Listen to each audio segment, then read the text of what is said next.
Thank you for staying tuned. The federal government held talks with labor representatives to discuss the new petrol price regime and other key issues.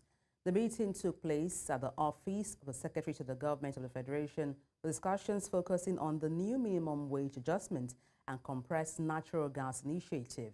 Government officials present included National Security Advisor Nuhu Ribadu, Labor Minister Nkiru Kaonye-Georgia, and Finance Minister Wale Edun. Labor leaders, including the NLC President Joe Ajaero, voiced concerns over the fuel price hike, calling for a reversal.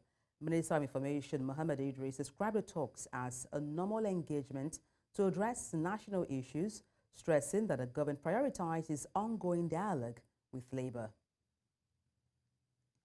And to unpack this, we're joined by a public affairs analyst, and that's Francis Chilaka. Good evening. Glad to have you join me on the news. Good evening. I'm good. And you? Very well, thank you. I believe it's a fine place to kick off by asking what your thoughts are regarding the recurring fuel price, fuel scarcity we're having in Nigeria. I think it's a deliberate act by government, and it's not speaking well for this government.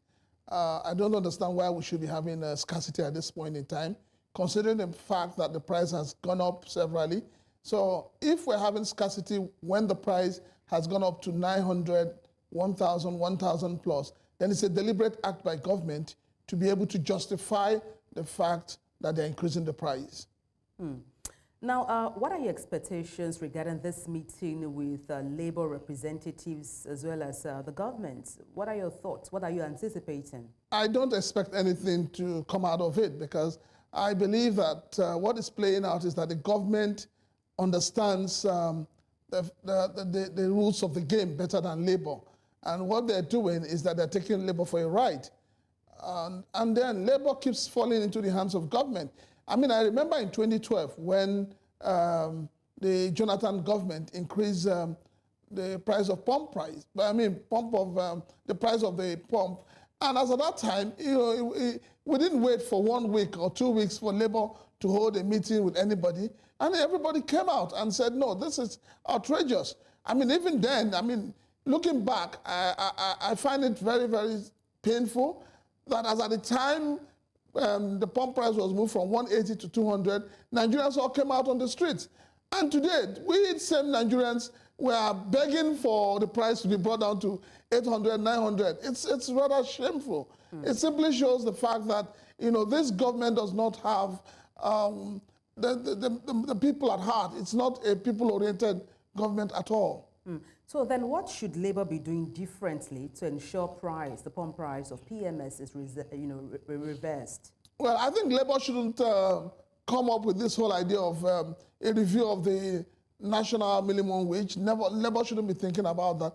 Labor rather should be asking government to cut the cost of governance. That is one thing labor should do. And also labor should put government on their toes in terms of security.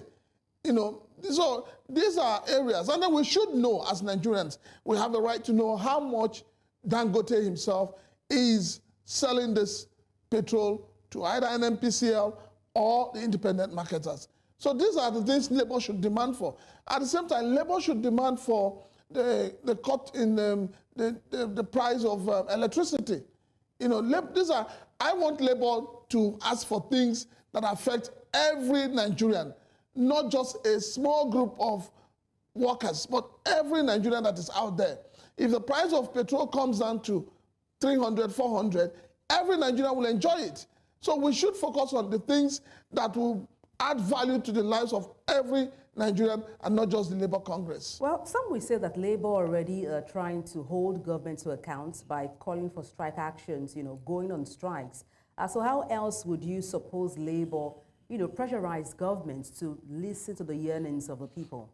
Well, if Labour is calling for strike, let them not call for the kind of strike that makes them look stupid at the end of the day.